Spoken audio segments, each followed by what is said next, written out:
నాకు ఈటీవీ తోటి ఉన్న సంబంధం ఇందాకే చెప్పాను. అది కాకుండా ఇలాంటి కథ, కమిటీ కుర్రాళ్ళు లాంటి కథ ఈటీవీలోకి వస్తే I felt like it's a win win situation for both of అస్.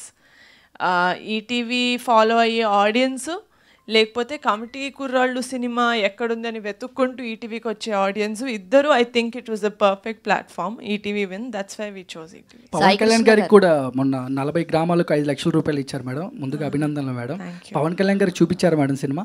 ఆయన మీకు విషెస్ కూడా పెట్టారు ట్విట్టర్లో. లేదండి, అంటే I'm not someone who wants to take away from ఆయన చేసే అంత పెద్ద పని నుంచి ఆయనని పక్కకు తీసుకొచ్చి మేము చిన్న సినిమా చేసాం బాబాయ్ చూపించాలని లేదు, కానీ డెఫినెట్గా చూపిస్తాను. సాయి కృష్ణ గారు, 1 సెకండ్ అండి, సారీ, ఇందాక sir to answer your question, little continuation for your answer. ఈ ఓటీటీ ప్లాట్ఫామ్కి వచ్చిన తర్వాత కూడా ఒక సినిమా ఇంత బాగా ఆడుతుందా అని మీనింగ్ అన్న ఇది మా సినిమాతో వస్తుందని నేను కోరుకుంటున్నాను. I will hopefully see you guys in the 50 days function of committee కుర్రాళ్ళు. సాయి కృష్ణ గారు, సార్ ఇందాక నిహారిక గారు చెప్పిన ఆన్సర్ని కంటిన్యూ చేస్తూ అడుగుతున్న క్వశ్చన్, ఈటీవీ విన్ వాళ్ళు ఇప్పుడు దాకా చాలా మంచి ప్రాజెక్ట్స్ మాకు ఇచ్చారు, చూపించారు. 90s మిడిల్ క్లాస్ది కానీ చూసుకుంటే ప్రతిదీ చాలా బాగుంది మీ నుంచి వచ్చిన ప్రాజెక్ట్. ఆవిడ ఆల్రెడీ ఆన్సర్ ఇచ్చేశారు, బట్ నాకు మీ మాటల్లో వినాలనిపించింది. వై యూ చూస్ కమిటీ కుర్రాల్ని ఈటీవీ విన్కి ఎందుకు తీసుకోవాలని అనుకున్నారు? What is the first answer ఏంటి మీది? ఫస్ట్ రీజన్ ఏంటి? అదే అండి, మీ కథలు మా కథలు మన కథలు. So that is the where we wanted to be in. ఇంకోటి ఏంటంటే ఈ నాస్టాలియా స్పేస్, కొత్త డైరెక్టర్, కొత్త ప్రొడ్యూసర్, లేకపోతే కొత్త యాక్టర్స్, ఈ స్పేస్ ఈటీవీతోనే ఓన్ చేద్దాం అనుకుంటున్నామండి మేము.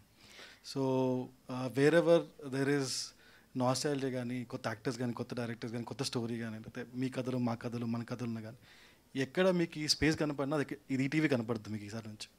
అండ్ ఇంకొకటి, స్ట్రైట్ అవే ఈటీవీ విన్ నుంచి అండ్ పింక్ ఎలిఫెంట్ ఫ్యాక్టరీ నుంచి ఫర్దర్గా ఇంకొక మూవీని మేము చూడొచ్చా? చూడొచ్చండి. అంటే ఆ ప్రాసెస్ ఏమైనా నడుస్తుందా, అంటే ప్లానింగ్లో ఉన్నారా ఏంటి అన్నట్టు? అది మ్యూచువల్ అండి, అంటే we want work together because pink elephant is our theatre version అని మేము ఫీల్ అవుతున్నాం. బికాస్ మా విజన్ వాళ్ళ విజన్ ఒకటే. సో అది మ్యూచువల్. We will. యదువంశీ గారు, thank you.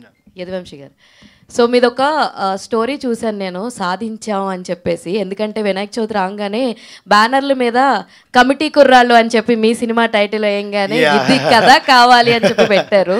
How was the feeling? Actually టూర్లు వేశారు, ఇవన్నీ చేశారు, అండ్ ఇప్పుడు వినాయక చవితికి మీరు కూడా మీ దగ్గర మీ సరౌండింగ్స్లో చూస్తూ మీ సినిమా టైటిల్ని కమిటీ కుర్రాళ్ళు అని చెప్పి వేస్తుంటే how was that feeling? Actually అది వాళ్ళదేనండి, వాళ్ళు ఓన్ చేసుకున్నారు. ఆ కమిటీ కుర్రోళ్ళు అంటేనే ఒక ఊర్లో జరిగే ఉత్సవాలు, ఆ పండుగలు ఇమాజిన్ చేసాము. బట్ అన్నీ జరుగుతుంటే ఆ కొంచెం బాగుంది, ఆ ఫీలింగ్ బాగుంది. గారు సార్, నేను రాధా అండి. సార్, నేను Q&A ఫస్ట్ కమిటీ కుర్రాళ్ళలో కూర్చున్నాను. ఫస్ట్ చాలాసార్లు మిస్ అయిపోయాను. సార్ మిమ్మల్ని ముందుగా కంగ్రాచులేట్ చేస్తున్నాను. Thank you sir.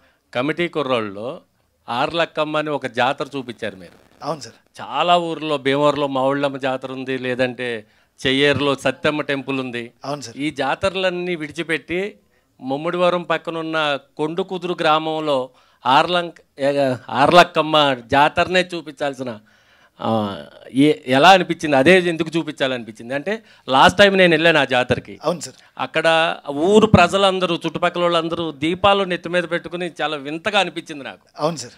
దాన్ని ఎందుకు చూస్ చేసుకున్నారు? యాక్చువల్లీ ఊర్లో మాకున్న రిఫరెన్స్ బరింకలమ్మ తల్లి రిఫరెన్స్.